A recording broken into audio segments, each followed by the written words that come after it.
À l'extérieur de l'association des chasseurs, un homme pense que la porte s'ouvrira d'ici quelques jours et en tant que chasseur de rang B, il doit rester sur ses gardes. Soudain, il percute quelqu'un. En levant les yeux et en se demandant qui il est, il se retrouve face au monarque bestial qui le domine de toute sa hauteur. Les spectateurs se demandent s'il va y avoir un combat et comment il peut être encore plus grand que Madonguk. Le chasseur de rang B insiste pour qu'il s'excuse et lui dit que s'il a fait quelque chose de mal, il doit présenter des excuses. Il pense que maintenant qu'il est devenu un rang B, il se laissera plus marcher dessus. Mais avant qu'il ne puisse finir sa phrase, le monarque ouvre grand sa bouche et croque sa tête. Les autres chasseurs restent figés alors que la bête recrache son sang, un sourire carnassier aux lèvres, les dents tachées de rouge. Il fracasse le sol, projetant les chasseurs dans les airs. L'un d'eux s'écrase contre un bâtiment et avant qu'il ne puisse se relever, une voiture Kia surgit de nulle part et l'écrase sur place.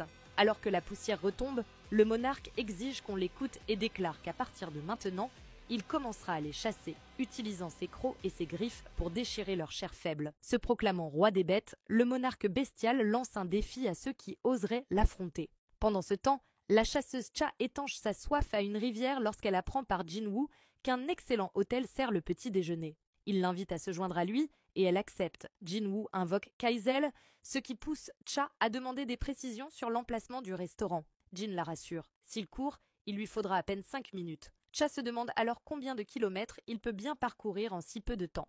Les deux prennent leur envol.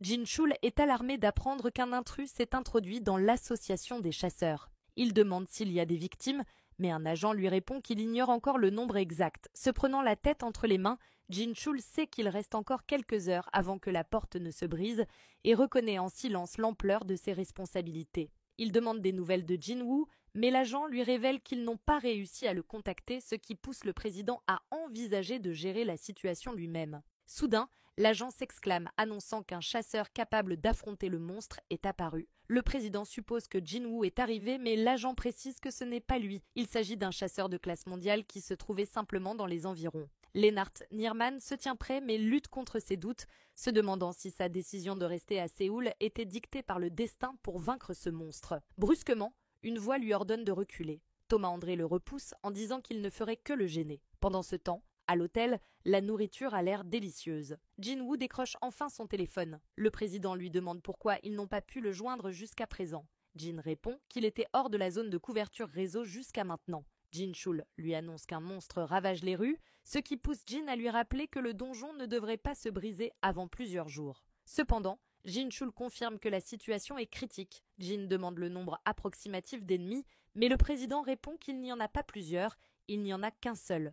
Jin sait que tous les chasseurs sont actuellement déployés à Séoul pour empêcher l'émergence du gigantesque donjon, mais voilà qu'un seul monstre décime tout sur son passage. Le président lui annonce qu'une guilde entière a été annihilée en un instant et qu'il vient de recevoir un rapport indiquant que Thomas André fait actuellement face à la bête. Jin se souvient avoir placé des soldats ombres sur Thomas et les chasseurs pour qu'ils lui rapportent tout événement inhabituel, mais ce monstre a anéanti une guilde entière en un instant et il n'a reçu aucun signal de ces ombres. Réalisant que son lien avec ses soldats ombres à Séoul est étrangement faible, il a l'impression que quelqu'un affaiblit volontairement son signal et se demande ce qui se passe. Tentant de localiser un soldat ombre précis sans succès, il comprend même que les ombres qu'il utilisait comme repère ont disparu. Gardant le téléphone à l'oreille, il informe Cha qu'il y a un problème en Corée. Elle lui demande s'il s'agit de la rupture du donjon, mais il lui répond qu'il pense que c'est autre chose.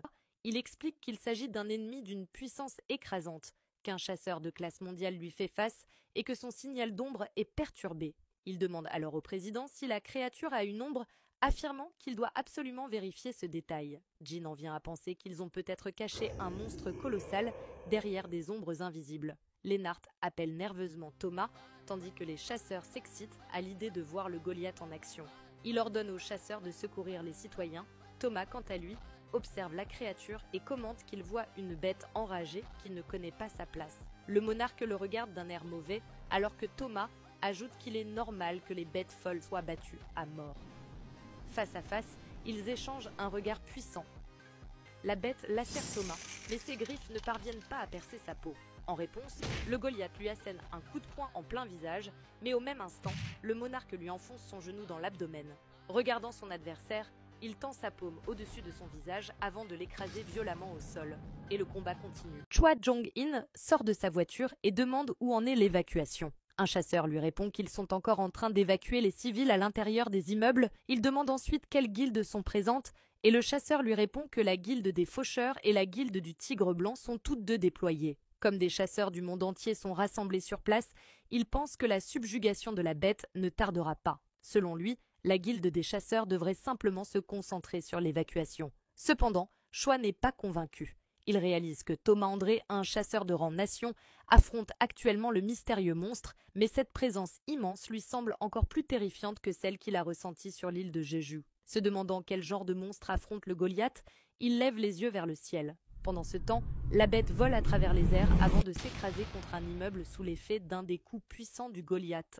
Alors que la poussière s'accumule, la créature grimpe sur le bâtiment et se propulse vers le Goliath à une vitesse terrifiante. Incapable d'esquiver, le monarque lui assène un coup de tête dans l'estomac, enfonçant les pieds de Thomas dans le béton.